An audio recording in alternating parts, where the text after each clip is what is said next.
menuntun kami di dalam pemahaman akan kebenaran firman-Mu. Roh Kudus senantiasa menguasai hati dan pikiran kami. Terima kasih banyak Tuhan, dalam nama Yesus kami sudah berdoa dan mengucap syukur. Amin. Amin. Baik, saudara, kemarin saya juga diminta sama Paul untuk mengisi acara ini karena Roli berhalangan dan mungkin menurut Yoke dia akan hadir sebentar walaupun terlambat. Biarlah kalau sempat dia akan nanti melengkapi. Tapi saya ingin sekali membicarakan sesuatu hal yang saya anggap tidak kalah pentingnya dengan segala hal yang sudah kita terima, yang sudah kita pelajari, yang sudah menuntun kita untuk memiliki pemahaman yang lebih luas, lebih dalam akan firman Tuhan. Dan saya boleh berkesimpulan, kalau semua itu kita sudah terima, kita sudah pahami, kita sudah mengerti, apa yang harus kita lakukan dengan semua kemurahan yang sudah kita dapatkan itu semua. Karena kita tahu bahwa kita masuk dalam, sekalipun hanya melalui diskusi Zoom, tapi kita sudah merupakan kelas khusus, kelas istimewa yang belajar dengan begitu terperinci, teliti, mendalam, dan sangat luas akan firman Tuhan. Nah, kalau itu semua kita sudah dalami, what next? Apa yang hendak kita lakukan dengan kehidupan ini? Ada satu hal yang saya ingin coba sampaikan di sini, yaitu tentang bersaksi. Mengapa kita harus bersaksi? Atau apa itu kesaksian? Semua hal yang sudah kita terima, yang sudah memberikan kepada kita pengetahuan dan bahkan boleh beroleh hikmat yang berkelimpahan, tentu tidak lain itu ada menuntun kita untuk kita boleh menjadi alat Tuhan, menjadi sarana Tuhan, boleh menjadi satu kelengkapan bagi maksud Tuhan di dalam hidup kita ini, baik secara pribadi maupun di dalam tugas kita sebagai pelayan, karyawan, bahkan di dalam pergaulan kita. Oleh sebab itu kita tentu perlu bertanya, mengapa kita harus bersaksi? Mengapa kesaksian itu mengambil bagian juga yang termasuk utama di dalam Alkitab, sehingga itu juga perlu kita dalami, perlu kita pelajari. Karena kalau kita tidak tahu juga, walaupun kita sudah mengetahui banyak, kita tidak melakukan apa-apa, ya tentu sia-sia saja kita punya kehidupan ini. Oleh sebab itu kita tahu bahwa bersaksi itu sangat luar biasa peranannya bagi setiap orang yang percaya.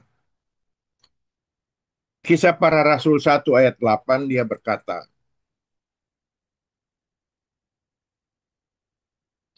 tetapi kamu akan menerima kuasa kalau Roh Kudus turun ke atas kamu, dan kamu akan menjadi saksiku.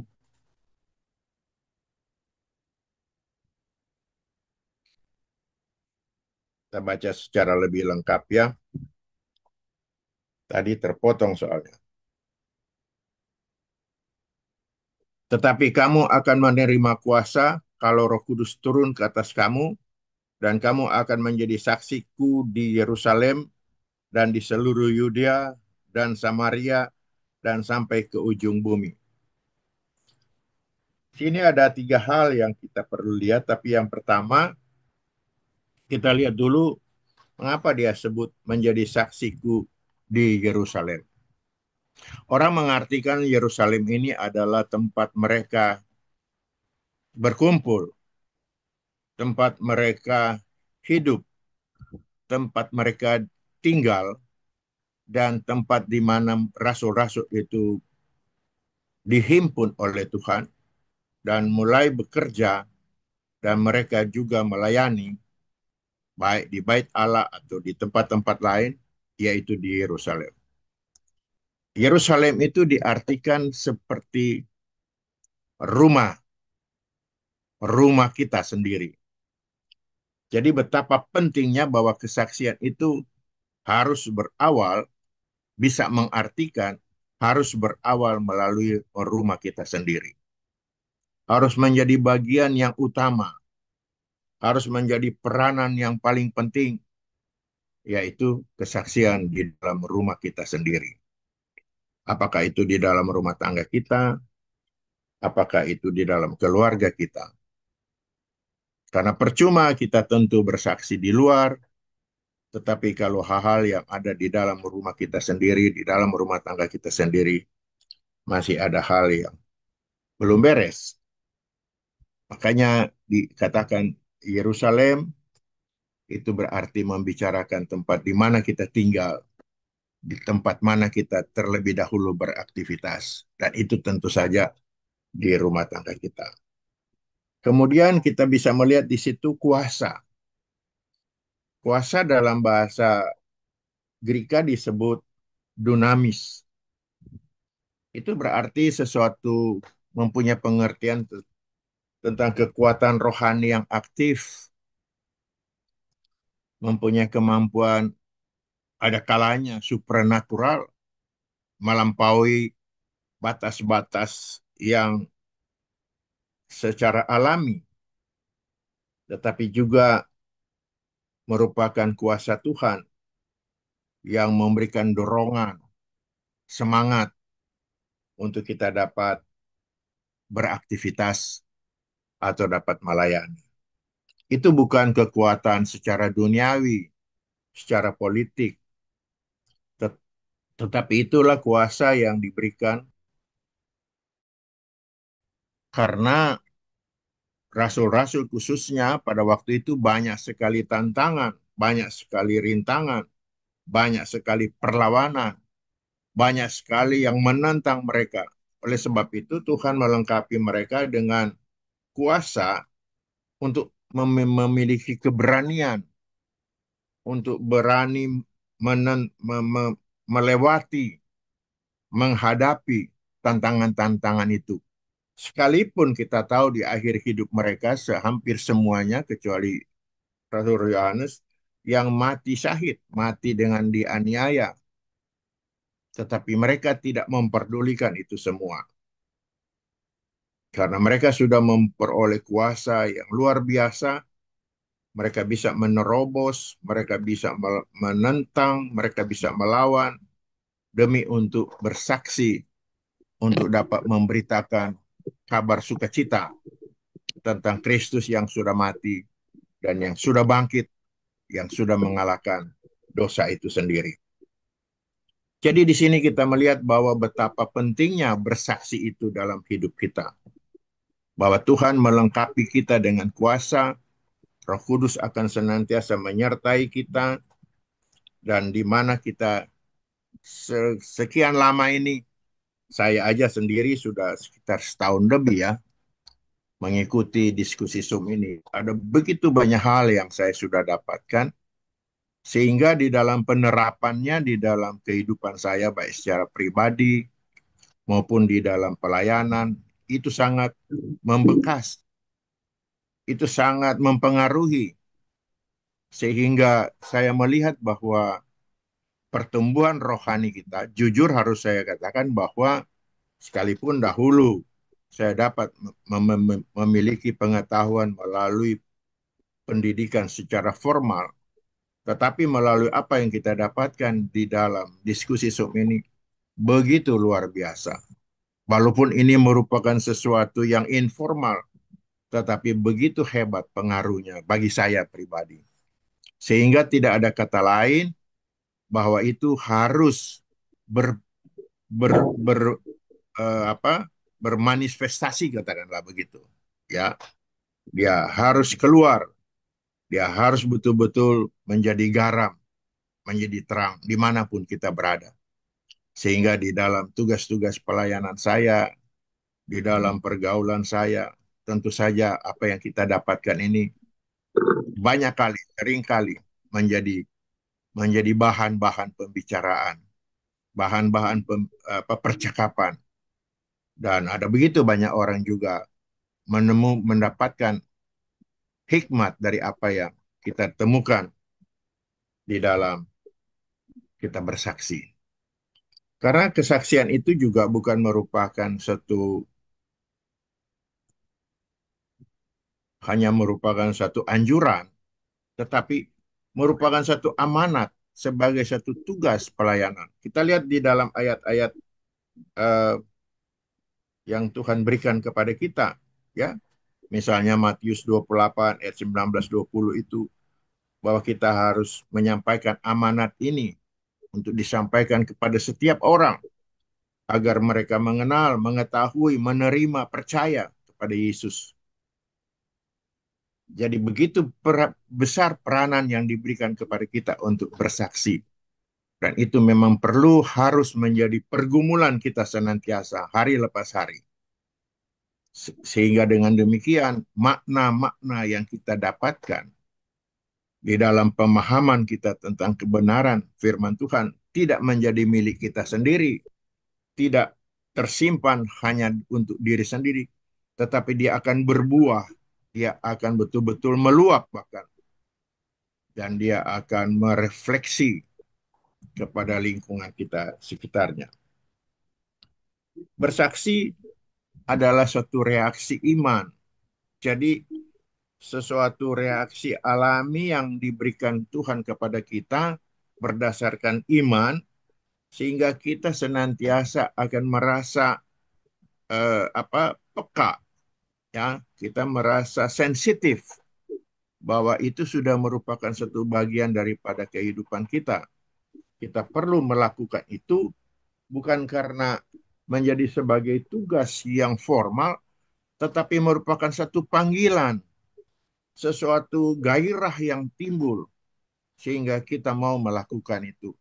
Agar melalui kehidupan kita ini, orang lain juga boleh melihat, boleh mendengar, boleh mengetahui tentang siapa Yesus Tuhan yang kita percaya itu.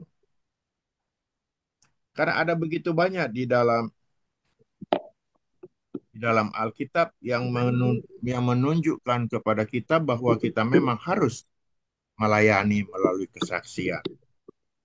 Di dalam Kisah Para Rasul 4 ayat 20, dia katakan, sebab kami tidak dapat tidak berkata-kata tentang apa yang telah kami lihat dan yang telah kami dengar.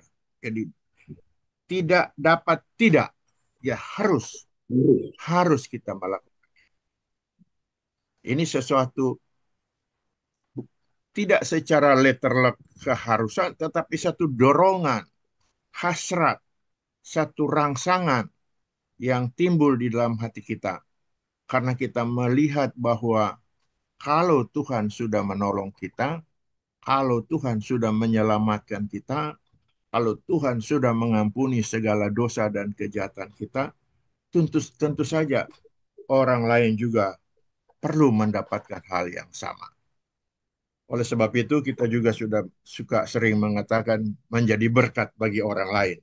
Apa maksud menjadi berkat bagi orang lain? Tentu yaitu kita bisa memberitakan kabar kesukaan, kita bisa mempercakapkan dia, Tuhan itu yang baik, Tuhan yang ajaib, Tuhan yang kuasa, Tuhan yang menyelamatkan, Tuhan yang mengampuni, Tuhan yang memberikan kehidupan yang kekal. Sehingga orang lain juga dapat memilikinya. Mungkin kita tidak dapat berbicara sehebat seperti yang diceritakan oleh Roli dengan pekabar-pekabar Injil yang luar biasa. Mungkin kita tidak bisa menjadi seorang penyanyi dengan suara yang merdu, ya. Mungkin kita bukan sebagai orang yang uh, pengkhotbah yang ulung, tetapi mungkin melalui perilaku kehidupan kita, mungkin melalui cara kita bercakap-cakap, berbicara, ucapan kita.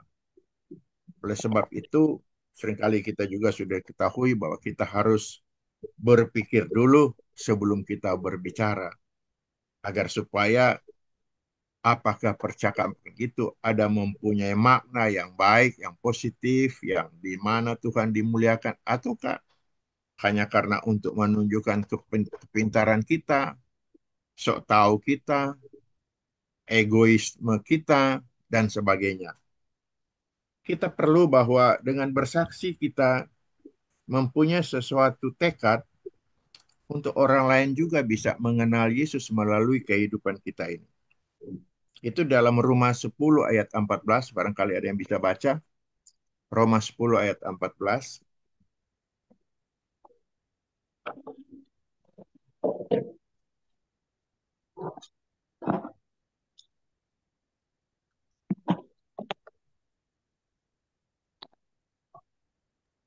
Tetapi bagaimana mereka dapat berseru kepadanya jika mereka tidak percaya kepada dia? Bagaimana mereka dapat percaya kepada dia jika mereka tidak mendengar tentang dia? Bagaimana mereka mendengar tentang dia jika tidak ada yang memberitakannya? Jadi jelas di sini bahwa kita lah menjadi sarana pemberita itu. Ya kita perlu bertanggung jawab untuk itu. Bahkan dalam Petrus dia kata kita harus mempertanggungjawabkan segala perkara ini. Bahwa kita menjadi alat Tuhan. Karena betapa luar biasa ya peranan kita ya, yang Tuhan berikan kepada kita. Bahwa seolah-olah bahwa dunia ini kita boleh beranggapan kalau kita tidak ada. Sepertinya segala sesuatu menjadi gelap. Tidak ada orang boleh percaya bahwa betapa Tuhan menempatkan kita menjadi terang untuk dapat menerangi dunia ini. Luar biasa sekali kita punya status dan kedudukan itu. Menjadi alat Tuhan, menjadi kepercayaan Tuhan, menjadi kepanjangan Tuhan. Untuk supaya melalui kehidupan kita, mereka boleh menerima Yesus sebagai Tuhan dan Juru Selamat. Dan kita, inilah yang menjadi kerinduan kita hari lepas hari. Mungkin di usia kita yang sudah tidak muda, mungkin tidak lagi seperti dulu. Waktu muda kita menggebu-gebu. Sekarang mungkin dengan keadaan yang penuh dengan keterbatasan. Tapi mungkin kita dapat melakukan sesuatu yang seperti dikatakan dalam Kisah Rasul 1 ayat 8 tadi, melalui rumah kita sendiri atau Yerusalem, melalui keluarga kita sendiri, melalui anak-anak kita sendiri. Ada begitu banyak masalah yang terjadi di dalam keluarga rumah tangga Kristen, yaitu menjadi masalah dengan anak-anak sendiri. Karena sudah tidak ada lagi keakraban. Bahkan lebih daripada itu, di dalam rumah tangga Kristen, berbicara tentang Alkitab sudah sangat kurang. Anak-anak sudah dibiarkan mereka bertumbuh dengan kehidupan mereka sendiri. Akhirnya mereka lari dengan kegiatan-kegiatan yang sudah di luar kontrol akibat ada begitu banyak masalah dalam rumah tangga Kristen dengan anak-anak itu sendiri. Oleh sebab itu kita perlu menjadi pergumulan bagi kita bahwa rumah tangga kita, keluarga kita menjadi faktor utama untuk mereka juga boleh menjadi alat yang mereka dapatkan dari kita. Kita sebagai alat untuk mereka juga boleh menaruh percaya. Saya ingat waktu anak-anak saya masih kecil, kebetulan anak saya yang paling besar, dia ada anak di atas kemampuannya secara IQ ada di atas rata-rata, jadi dia dia di sekitar umur 3 tahun dia sudah bisa membaca dan dia sudah diajar untuk membaca Alkitab dan sampai sekarang tidak ada kekecewaan yang kita alami dengan dia karena dia sekarang juga menjadi alat Tuhan Karena mereka mendapat didikan yang baik, kita percaya bahwa Tuhan menuntun mereka, sehingga mereka juga diberkati. Dan saya melihat ada begitu banyak sebaliknya rumah tangga yang menjadi masalah dengan anak-anak. Oleh sebab itu, kita belum terlambat untuk kembali memperbaiki cara hidup, untuk sungguh-sungguh menjadi alat Tuhan, menjadi kesaksian dalam rumah tangga kita. Karena tanpa kita memberitahukan tentang kebenaran Tuhan, siapakah yang dapat memberitakan hal itu kepada mereka? Kalau mereka kita biarkan, mereka datang di dalam pergaulan, mereka datang dengan apa smartphone yang sudah mereka bisa akses apa saja, kita tidak ada lagi batasan. Oleh sebab itu, saya lebih menitik beratkan di dalam pelayanan saya bahwa kehidupan dalam pelayanan rumah tangga itu number one. Tidak ada exception. Itu yang harus diutamakan. Tetapi yang tentu terutama, kehidupan kita pribadi juga dulu. Yang harus kita koreksi, bahwa kita tidak perlu ragu, tidak perlu menyesal, tidak perlu kecewa, kalau kalaupun hal-hal tersebut sudah terlambat, katakan. Tidak ada kata terlambat bila mana kita pakai itu untuk melayani akan Tuhan. Kemudian kita lihat lagi hal yang lain, bahwa kesaksian itu adalah juga menyatakan tentang kemuliaan Allah. Jadi, melalui kesaksian, kita akan berhadapan dengan bagaimana kita memuliakan Tuhan. Bagaimana kita mempergunakan waktu untuk senantiasa Tuhan yang dipermuliakan.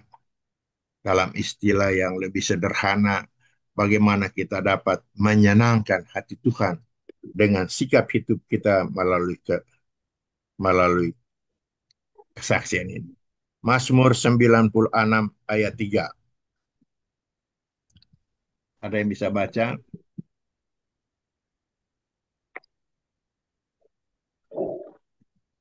Mazmur 96 ayat 3.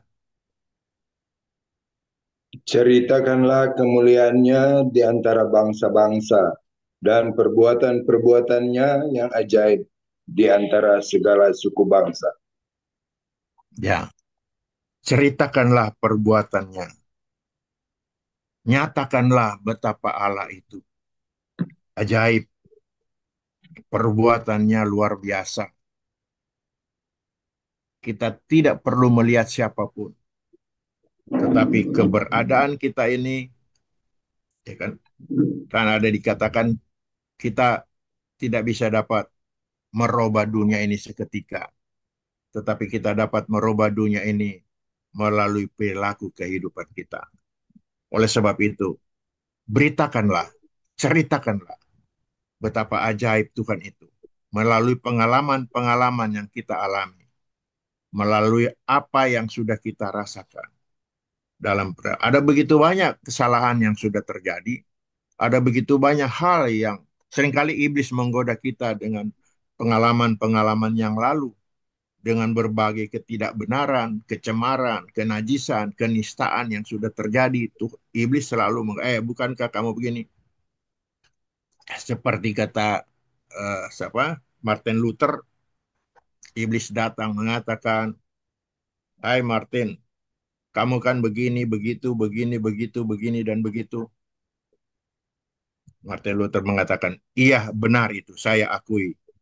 Tapi dia ambil tinta merah, ya siram di bulan, tapi darah Yesus telah menyucikan saya.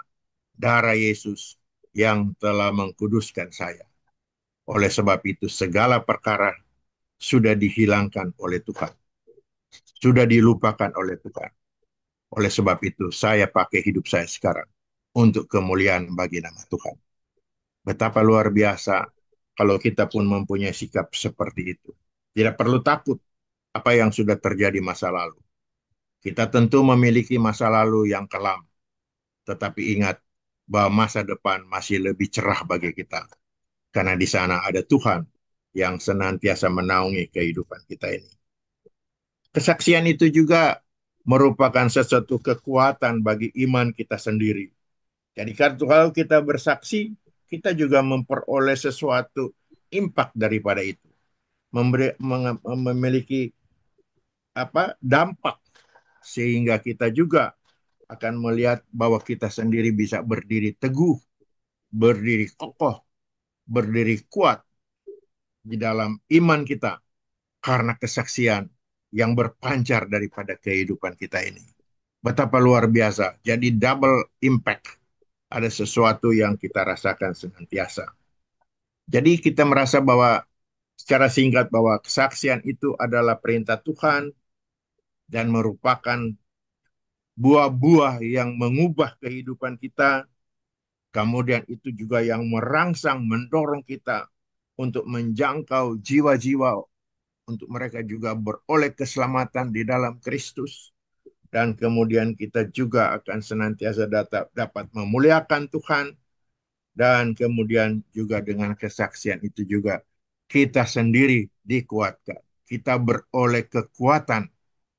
Karena semua hal itu kita boleh bersyukur bahwa saya ternyata sampai umur seperti ini Tuhan masih pakai, Tuhan masih berikan kesempatan, Tuhan masih berikan kelayakan untuk melayani Dia melalui kesaksian. Saya pikir begitu aja dulu. Barangkali kita akan berkembang, mendalami lebih dalam. Mari silakan. Berdasarkan pengalaman-pengalaman apa yang kita sudah alami, silakan kita utarakan untuk kita dapat kembali berdiskusi. Terima kasih.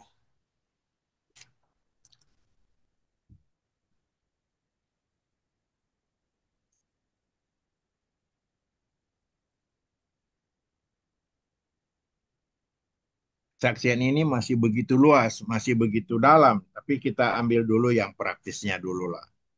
Jadi pengalaman-pengalaman pribadi, apa yang kita bisa rasakan, apa yang bisa kita lakukan melalui kehidupan rohani kita, sehingga itu boleh berdampak menjadi kesaksian di dalam kehidupan kita.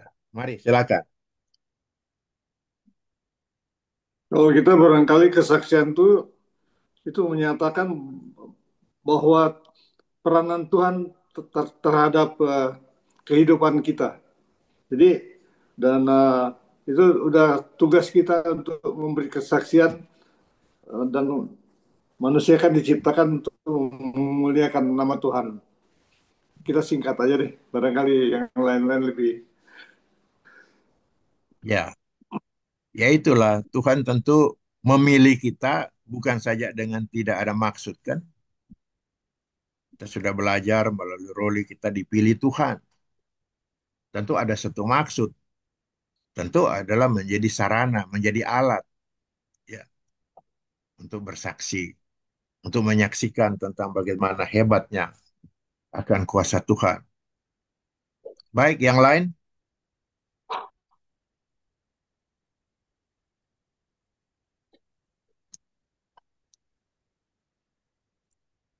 Lucky, di unmute dulu, unmute dulu. Kalau kita pergaulan lingkungan pergaulan kita terakhir ini sudah dengan komunitas, tapi lebih banyak dengan orang-orang Islam.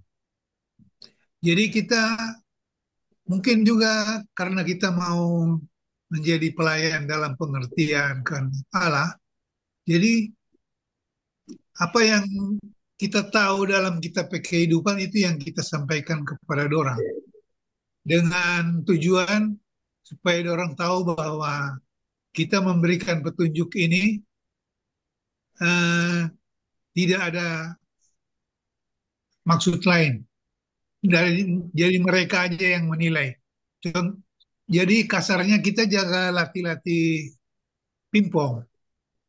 Jadi kalau orang mau ada yang salah-salah kita bilang oh ini begini begini begini. Nah, orang bilang, oh iya bagaimana Om Luk kalau kita latihan. Ya, kita bantu begitu. Giliran semua pulang, orang mau kasih duit, kita bilangnya enggak perlu. Yang penting lu tahu aja cara mainnya yang baik gitu. Jadi pelayanan kita sekalipun tidak berbicara mengenai Tuhan, tetapi perilaku kehidupan kita tonjolkan buat mereka. Jadi kita nyala bilang kalau kita orang Kristen, tapi mereka nanti mungkin bisa pikir-pikir bahwa kita ini melayani dalam pengertian tidak ada maksud-maksud lain, tapi kasih kasih Kristus saja yang kita terapkan dalam perjalanan hidup kita. Kira-kira begitu, tapi pelayanan karena nyana ada tapi skop kurang orang Kristen, begitu kira-kira. Ya, memang begitu orang di tempat-tempat di mana orang Kristennya sedikit, tidak terlalu banyak berada di lingkungan yang apalagi kalau daerah yang fanatik, ya memang kita harus bertambah ekstra hikmat ya, bijaksana. Tapi seperti kata Lucky, dalam perilaku dia bisa mendidik, bisa melatih, membimbing, tanpa meminta bayaran. Itu juga mungkin sudah menjadi satu pertanyaan. Ya mungkin satu ketika mereka akan tahu bahwa ini orang Kristen ini punya cara hidup yang lain. Ya memang lambat mungkin, tapi pasti. Ya, memang melalui perilaku kita perlu menonjolkan hal-hal seperti itu. Lebih baik lagi kalau kita bisa bercakap-cakap sih, sehingga memancing mereka untuk bertanya-tanya, tapi itu mungkin proses nanti akan bertambah. Baik, terima kasih Luki. Ya, Ada lagi, Sami? Ya, dari Tondano, kita peponakan kuliah di STT di Jogja sama Chris Marantika. Dia bilang salah satu mata iya. pelajaran itu di perkuliahan dia harus memenangkan jiwa. Paling kurang beberapa lah ada ketentuannya. Nah, di Matius dibilang orang harus bersaksi. Kalau orang bertanya pada diri sendiri, seberapa orang orang ada bawa kepada Tuhan Yesus. Tapi bukan itu masalahnya sekarang untuk kita yang seumur 70-an plus 80, ya, dengan ke dalam, ke gereja kita aja dulu. Kemarin kita berbicara dengan salah satu uh, generasi penerus gereja lah ya, mereka umur-umur 50. Dia bilang begini, Om Sami, orang pelayanan, orang datangin dulu. Orang anggota jemaat itu ada yang minim sekali. Dia cerita begini-begini terus apa orang usaha. Oh, orang mesti datangin dia, kunjungin dia. Kalau orang bisa bantu, orang bisa bantu. Orang minim sekali. Orang bantu ke sana kemari. Di dalam orang gereja sendiri ada yang memang minus. Jadi itu jadi pekerjaan rumah juga buat kita yang bergereja sekarang. Jadi kira-kira seperti itu. Saya kasih contoh aja sedikit kesaksian ya. Kita di sini 6 tahun pulang dari Amerika. Kita tidak punya apa-apa, tidak punya pensiun, tidak punya duit. Tetapi kita hidup aja. Tuhan peliharakan.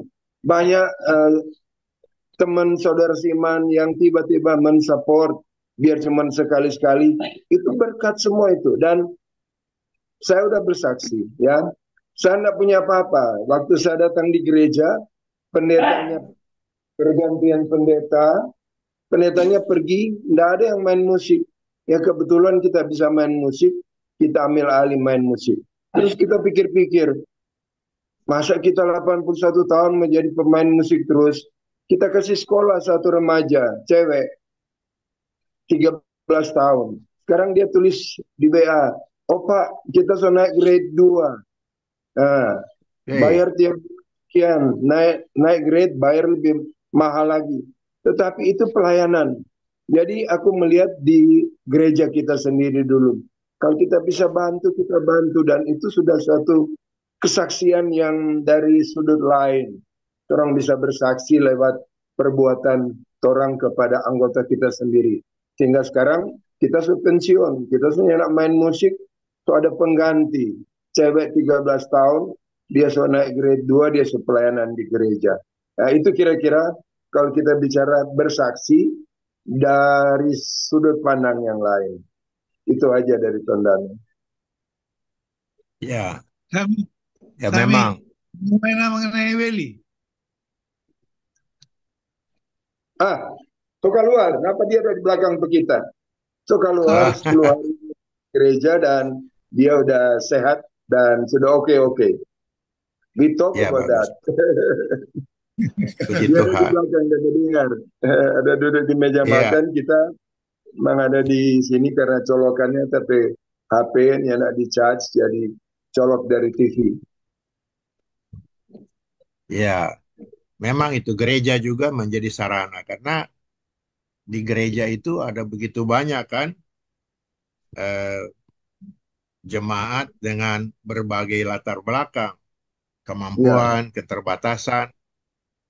Ya luar biasa kalau Sami juga boleh menjadi bagian di situ berperan, apakah itu di musik, apakah di mana, tidak jadi masalah. Ya, itu adalah bagian-bagian di mana Tuhan bisa pakai untuk bersaksi, itu nama juga satu kesaksian. Luar biasa. Kita juga bersyukur Willy sudah normal dan sudah keluar rumah sakit ya Tuhan berkati. karena Oke, ada lagi yang lain? satu grup ini ada berbeda-beda. Ada cerita mama di rumah sakit. Kamu datang, mana ini? Tapi ada di belakang. Willy apa kok dia paham apa dia? Plangitan. DP paham Willy Plangitan. Oh, Orang Tondano. oh, pelang, oh Orang pelangitan ya. Tondano. Dia lebih lama di sini. Dia sudah lama di. Oke, ada lagi yang lain? Orang imam besar, Yoke. Yoke masih ada Yoke? Apa dia bersembunyi? Dia nak kasih lihat DP muka. Terima kasih. Oh, ada sekarang. Bicara Tadi dia kesaksian, bersembunyi. kalau orang ini istilahnya orang biasa-biasa saja. Tapi yang unik di orang-orang beriman, hamba-hamba Tuhan yang terkenal, kadang-kadang kesaksiannya tidak yang bagus. Coba Ya. orang lihat beberapa hamba Tuhan yang terkenal, dia punya background tuh banyak yang parah juga. Ya kan? Artinya apa? Kalau dorang dengan dorang lebih banyak ilmu logikanya kan. Seyogianya yang lebih banyak ilmu harus lebih bagus. Ya kan? Tapi kenyataannya di lapangan, nama terkenal, ternyata kesaksiannya banyak yang parah juga. Jadi artinya di dalam kenyataan itu, soal kesaksian itu tidak segampang teori-teori yang ada. Karena itu dari inner langsung, dari dalam hati yang terkonek ke atas istilahnya, ya kan? Jadi kalau itu mau dibahasakan secara duniawi itu banyak yang bermotivasi dengan di make up dengan berbagai cara supaya dapat lihat kesaksiannya bagus, tapi praktiknya nanti ketahuan tidak betul juga gitu. Mungkin kita tidak usah sebut siapa hamba Tuhan yang terkenal. Ya kalau tanya banyak yang punya kasus, banyak yang bermasalah gitu ya. Jadi kalau bicara kesaksian, mungkin setiap orang itu dengan kerendahan dan kedekatan dia sama di atas, seperti Lucky, dia berbuat itu tanpa pamrih. Apa yang dia lakukan itu untuk menyenangkan hati Tuhan, tapi dampaknya jadi kesaksian. Jadi mungkin itulah yang terang harus harus lakukan tanpa harus ada motivasi atau interest tertentu. Dia mengalir seperti biasa aja, tapi terkonek karena kita orang itu dekat sama yang di atas. Mungkin itu aja kesaksian yang lebih mengena untuk kehidupan kita di hadapan orang lain. Barangkali itu kita punya contoh. Terima kasih. Muka iblis, Memang muka malaikat, hati iblis. Nah, itu bahaya itu. ya memang pendeta kan tidak belum menjamin ya. Kita punya seorang teman baik Kita tahu dia seorang pendeta yang baik menurut ukuran saya, tapi belakangan ya ternyata dia berpoligami dan belum lama ini meninggal. Nah itulah.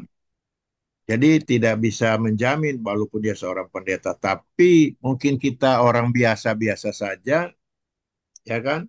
Seperti saya katakan, mungkin kita tidak dapat berkhotbah dengan baik, tidak bisa menyanyi dengan baik, tetapi kita dengan perilaku kita seperti apa Luki cerita, seperti apa Sami cerita, itu sudah menggambarkan bahwa kita juga ternyata di mata Tuhan berguna melalui apa yang bisa kita lakukan. Dan kita terapkan itu terus, dan nanti kemudian akan berkembang juga. Oke. Ada lagi yang lain?